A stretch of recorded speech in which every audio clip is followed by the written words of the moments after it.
Hello everyone. Today, let's break down the 7 Ps of marketing in a simple and meaningful way. Imagine you're running a lemonade stand. How do you make it successful? Let's use the 7 Ps to find out. Product. This is your lemonade. What makes it special? Is it organic, sweet, or sour? Your product must solve a problem or fulfill a need. Price. How much will you charge? Too high, and no one buys. Too low, and you lose money. Find the sweet spot. Place. Where will you sell it?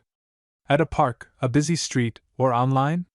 Make it easy for customers to find you. Promotion. How will people know about your lemonade? Will you shout, "Fresh lemonade here," or use social media? Spread the word. People. Who's serving the lemonade? A friendly smile and good service can make customers come back. Process. How do you make and serve the lemonade quickly and efficiently?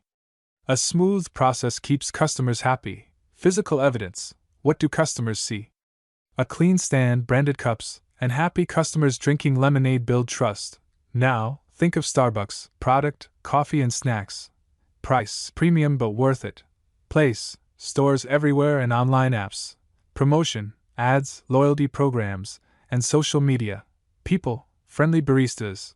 Process, quick service and mobile orders. Physical evidence, cozy stores, branded cups, and free Wi-Fi. That's it. The 7 Ps help you create a winning strategy, whether you're selling lemonade or running a global business. Now go out there and make your mark.